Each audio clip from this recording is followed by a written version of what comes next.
Today, we've got a shocking discovery about the new design of the Galaxy S25 Ultra, as well as lots of confirmation on the specs, so hit subscribe now and we'll get right into it. So first up, we had news that Samsung may be scrapping the Plus model of the Galaxy S25 series, but this information was reported by Android headlines and it's now been confirmed as false, and even Android headlines have retracted their own information. Next up, we've got news on the Galaxy AI features on the device, and while many are enjoying all of the useful features, they won't be free forever. Now, Samsung did say that it was limited access, and in a new press release they advised that it's going to be extending the capabilities to a wider Galaxy ecosystem, and that it's also going to start charging for these AI tools from 2026 onwards. Next up, we had what was being posted as the first prototype leak for the new S25 Ultra, showcasing its new design. But the leak has already been busted, and it's actually an old prototype of the S22 Ultra. Now, we do, however, have plenty of information on the design with a few illustrations, and Ice Universe advises that the frame of the S25 Ultra is asymmetrical in the front and the back. He says that the middle frame near the back cover is more rounded, and the part near the screen is actually straighter. He also says that the middle frame has been narrowed and the width is the same as the S24, so the visual bezel is going to be smaller than the S24. So basically, the width is going to remain the same, but the phone is going to be slimmed down. Now, we've also got some illustrations of the S25 Ultra from Bennett Bunner, and he's used the information on the new shape to deliver these three concepts, and I'm currently working on some new concepts myself, and hopefully I'll be delivering these in the next S25 video. Next up, we've got news that the S25 series is not going to be exclusively powered by the Snapdragon 8 Gen 4, and they're also having issues at producing their in-house chipsets, so it could be the first time that we see a MediaTek chipset in one of the S phones. Now, it's reported that Samsung are considering the Dimensity 9300 Plus for the new Galaxy Tab, and another new chipset for the new S phones, which would most likely be the Dimensity 9400. Now, of course, this is just a consideration at the moment, so it's not guaranteed, and for those of you purchasing the Galaxy S25 Ultra, they will be using the Snapdragon 8 Gen 4 in all models.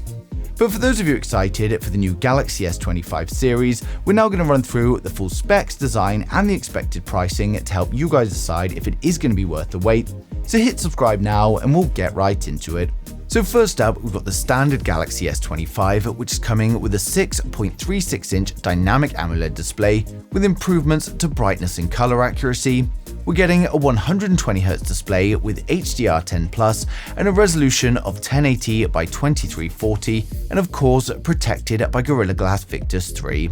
We get a 12-megapixel punch-hole camera for the selfies, then on the rear it's a triple camera setup consisting of a wide, an ultra-wide, and a telephoto camera, but unfortunately at this time we don't know the exact sensors being used. It's going to be powered by the Snapdragon 8 Gen 4 in USA, and the global models are going to be using the Exynos 2500, and it's coming with a choice of 8 or 12 GB of RAM and 128 up to 512 GB storage, and this will be UFS 4. It's coming with a 4100 mAh battery with 45-watt fast charging, and it will of course come with 5G, Bluetooth 5.3, Wi-Fi 7 and ultra-wideband support, and it's going to be launching with One UI 7 based on Android 15, and it's expected to launch from around $800 in January 25. So next up, we've got the Samsung Galaxy S25 Plus, which is coming with a 6.7-inch dynamic AMOLED display, and again we get improvements to brightness and color accuracy. We get a 120Hz display with HDR10+,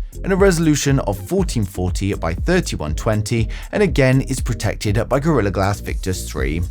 We get a 12-megapixel punch-hole camera for the selfies, then on the rear it's a triple camera setup consisting of a wide, an ultra-wide, and a telephoto, but again, at this moment in time, we don't know the exact sensors being used. Now, it's going to be powered up by the Snapdragon 8 Gen 4 in the USA, and then the global markets are getting the Exynos 2500, and it's coming with 12 GB of RAM and a choice of 256 or 512 storage, and this will of course be UFS 4. It's coming with a 4900 mAh battery with 45-watt fast charging, and of course it's going to come with 5G, Bluetooth 5.3, Wi-Fi 7 and ultra-wideband support, and it's going to be launching with One UI 7 based on Android 15, and it's expected to launch from around $1,000 in January 2025. Now finally, we've got the most premium model, the Samsung Galaxy S25 Ultra. And the S25 Ultra is coming with a 6.9-inch dynamic AMOLED display with improvements to brightness and the color accuracy. We get a 120Hz display with HDR10+, a resolution of 1440 by 3120, and it's going to be protected by Gorilla Glass Armor too. We're likely going to get a 12-megapixel camera for the selfies, but there are a few rumors that it could be the first S phone with an under-panel camera. And on the rear, we get a quad camera setup consisting of a wide, an ultra-wide, a telephoto, and a periscope camera. But again, at this moment in time, we don't know the exact sensors being used. Now it's going to be powered up by the Snapdragon 8 Gen 4 in all regions, and it's coming with 12GB of RAM and up to a terabyte of storage, and this will of course be UFS 4. It's coming with a 5000 mAh battery with 45W fast charging, and it will of course come with 5G, Bluetooth 5.3, Wi-Fi 7 and ultra wideband, and it's going to be launching with One UI 7 based on Android 15, and the S25 Ultra is expected to launch from $1,300 in January 2025. So overall, the Galaxy S25 series is looking very similar to its predecessor, but again, we get plenty of upgrades in the form of the display, the cameras, the chipset and the software, and there are still rumors of an under-display selfie camera, and if we do get the first full-screen display, then I'm sure many people will be excited. Now, a lot of focus is going into AI, and with the partnership between Google and Samsung, we're no doubt going to see some impressive new features with the launch of the S25 series, and I'm excited to see what a more curved S24 Ultra is going to look like. But of course, given its similarities to the predecessor, I don't think anyone out there with an S24 is going to be rushing for an upgrade. But for those of you on an older S phone or looking to get your first S phone, then it's still going to be a great choice. Now, of course, launch is still a long way away, but we're going to get plenty of leaks come in as we approach it, and of course, I'm going to be sharing them as soon as they come in, so make sure you subscribe so you don't miss a thing in the future.